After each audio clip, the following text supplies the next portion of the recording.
right, Gloria, thank you for being with us today. My pleasure. So tell us about how you started Take the Lead. I started Take the Lead because a few years ago I discovered that women had been stuck at under 20% of the top leadership in every single sector across the economy. In no sector had women broken the 20% mark, even in sectors that are heavily female dominated like nonprofits and healthcare at the top. And the bigger the organization, the more likely it was that it would be male leadership, not just at the CEO level, but also at the senior vice presidents and that sort of thing. And I was so shocked. I was shocked because I had been an advocate for women for already decades by then. And I thought, you know, if you open the doors and you change the laws, it's all going to be fixed. Well, as it turns out, it wasn't that simple. It's hard to change a culture while you live in it. Sure. And that's what we were up against. And women had ingested the same implicit biases about themselves that were in the culture and did not hold up their hands and say, I want to be that. And so I figured I had to fix it. That's great. Yeah, I just had to do something about it. So at South by Southwest, how are you moving that message forward? Like, what is South by Southwest bringing to Take the Lead? Well, what South by Southwest, of course, is incredibly innovative. I mean, innovation is the word here. Sure. And the thing is that the biggest shift for social justice, the biggest cultural shift in the history of the world, will be when men and women have equal shares of power and position and pay. And so we have to think differently about it because there are thousands of women's leadership programs. It's not like there are no programs out there. But what I had to do was to develop something that was doing something different.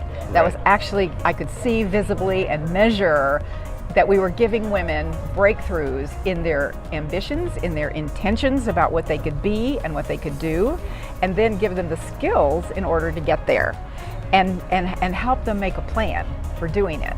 And so that's the essential part of the program. And I find that being around different, when you're with the arts, when you're with music, when you're with innovators, you get new ideas. Sure. You learn different things and you make different kinds of connections. So South by Southwest is just kind of this petri dish of goodness. It's an amazing mission, and your passion's so clear. We are obviously in the technology space. How would you say the technology industry is doing with inviting women in, changing the culture more to be more accepting or open to women, and making these jobs and these leadership positions more available today? Well, I think there are two things. The funny thing about the world right now is it feels like women are going forward and backward at the same time. At the same rate. Sure. And so I think there's some of both. There's a real positive and there's a lot of negative here. On the positive side, there are so many new women startups now. And often, there are only a few strategies in this world. You can fight, you can flee, you can flank, or you can create a new paradigm. And there are a lot of women who are just creating new paradigms. They're just like, well, I'm done with this stuff. I'm going to do it myself. Right. We need the diversity around the table to get more innovation and better ideas. Absolutely. And we don't have that in the tech industry right now. And there are a lot of organizations that are trying to create more women engineers, which is great, but if the women engineers come into a tech company culture that isn't welcoming to them, they will leave. And that's why women get 40% of the tech degrees and they make up like 25% of the tech workers, because they're like, I'm out of here. And because they don't see themselves in the leadership.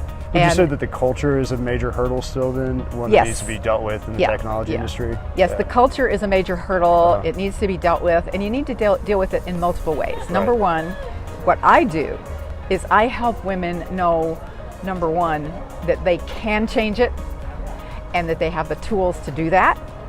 And they can thrive in it while they're changing it, because you have to understand the game before you can change it. So in the technology space, what advice might you give to a young woman or maybe a woman even deep in her career that wants to shift into a technology company, knowing the culture challenges in tech still today?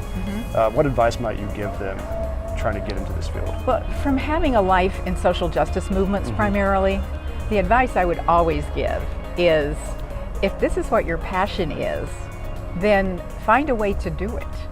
And if there are hurdles in the way, maybe that's a good thing, because you then have the opportunity to be the change that you want to see. And that makes your life really worthwhile. Love that. Love that. Well, thank you so much for being with us today. Thank you. Yeah, this is a pleasure.